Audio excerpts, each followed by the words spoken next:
You're watching News 9 Live. I'm Krishna Kumar. Iconic writer from Malayalam and Gyanpith awardee M.T. Vasudevan Nair passed away at the age of 91 while undergoing treatment for heart failure at a private hospital in Kozhikode on Wednesday. Nair, popularly known as MT, had been under the care of a multidisciplinary team of specialists, including cardiologists and critical care experts, since his hospitalization last week. Over a career spanning 7 decades, MT authored 9 novels, 19 short story collections, directed 6 films, wrote 54 film screenplays, and published several collections of essays and memoirs.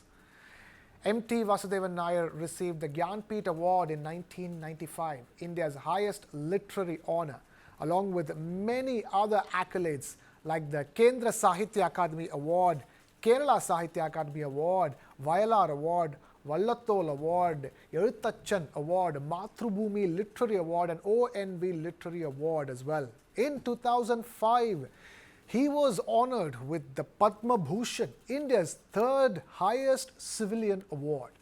M.T. Vasudevan Nair began writing at a very young age. He was just 25 years old when he won the Kerala Sahitya Akademi Award for his second novel, Nalukettu, in the year 1959. Besides Nalukettu, Asuravidu, Manju, and Kalam are regarded as his other landmark novels. Among films, Oru Vadakkan Veeragada and Kadavu are considered the greatest. M.T. began writing at a time when the likes of Vaikom Muhammad Bashir and Takari Sivasankara Pillai were leading the Malayalam literary scene. But his evocative stories around the decline of joint aristocratic families and their angry young men and independent-minded women found legions of fans among the readers. Over the years, as the editor of the Malayalam daily Mathrubhumi, M.T. introduced to literary scene a number of writers including O.V. Vijayan, M. Mukundan, Paul Zakaria, and Sarah Joseph. One of the headlines in the Malayalam press today captures the essence of the man and his contributions. M.T. Malayalam lost 2 of its alphabets, says the headline in Madhyamam. The Mathrubhumi, which he edited, as well as the Malayalam Manorama, have multi-page tributes to the iconic writer. Newspaper offices in Kerala were closed on account of Christmas Day, and so for a state where most households get the daily newspaper on the day of his passing, it's the e-edition of papers and the TV that people are turning to today to read news about his passing. It's also perhaps an appropriate tribute for a man who brought modernity to Malayalam fiction. To talk about this more, we have my colleague Sudha Sadanand joining us here in the studio. Sudha, talk to us. I mean, many watching this broadcast who are not from Kerala, who are not Malayalam speakers, should know who was M.T. Vasudevan Nair.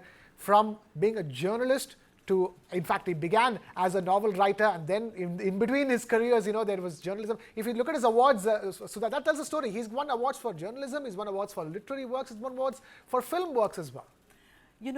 Much like some of the greatest writers, when you talk about Gabriel Garcia Marquez or Prem Chand or several others who started their careers, as journalists and then, made a transition to writing books, M.T. Vasudevan Nair was a man who actually straddled many worlds. So here is a man who starts off as a journalist, then becomes the editor of the newspaper which he joins, which is Mathrubhumi.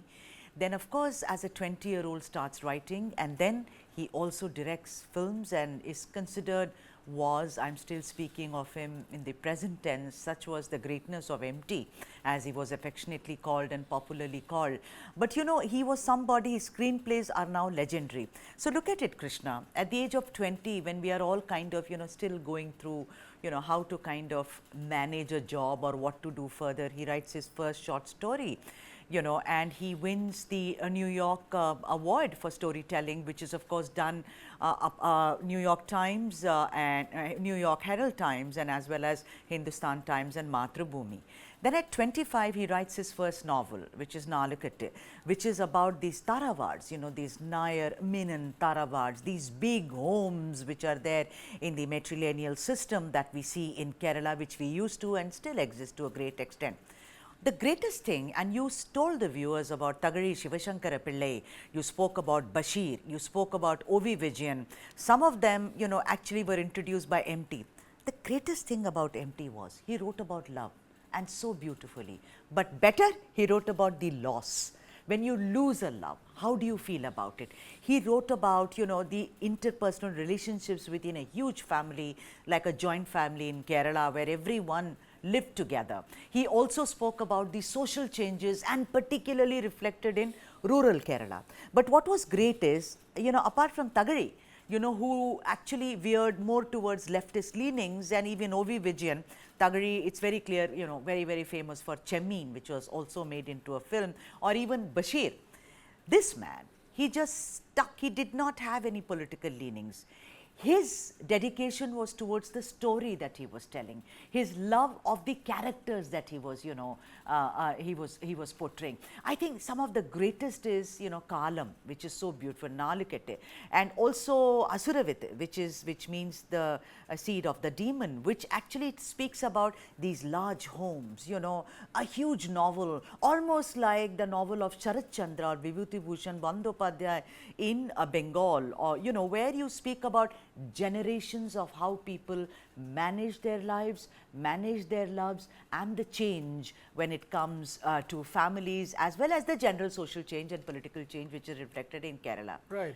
You know, and films, of course, you've seen, you know, speak about the film that you've spoken about, that we were speaking in the newsroom about Mammootty and the film. Oru Vadakkan Veeragatha. Yes. So, Oru Vadakkan Veeragatha. In fact, his last major film release was Palasi Raja. Incidentally, which was much later in the year 2009. That was his last major theatrical release, where, you know, he was the screenplay writer. Palasi Raja, in fact, was one of the most expensive Malayalam film ever made for that time. It was made at a budget of 20 crore rupees in the year 2009. You know, went on to be one of the highest earning films as well in Malayalam, and had a huge resonance with the people. Overwhelming positive response for his last major theatrical release. Sudha, at this stage, I have to ask you this. You know, you were talking about the themes that surrounded his writing, be it the novels or the short stories or the movies that he wrote. You know, he directed only about 7 films, and admitted that, you know, he's not a big fan of directing movies per se, apart from the fact that he made a wonderful film called Nirmalyam, debut as a filmmaker, which went on to be a major success, and went on to direct a few more films, but stuck largely to writing screenplays, writing essays, you know, writing books. Talk to us in terms of, you know, why he's so important to the modern day Malayali, because he is somebody who's considered the greatest modern day Kerala Malayalam writer, post-independence era writer in Kerala. You know, the best example of that is Rendamuram, which is looking at Mahabharata. It's called The Turn, I think, you know, and everyone has looked at Mahabharata. They have their own interpretations. Of course, there is the classic interpretation of the epic. Then there are modern interpretations of the epic. M.T. in that looks at the Mahabharata from the eyes of Bhima. You see, so far when you look at Mahabharata, you only think there is Arjuna, of course, who's of Yudhishthira, who stands for Dharma and is one of the wisest. You also, of course, speak about the other brothers.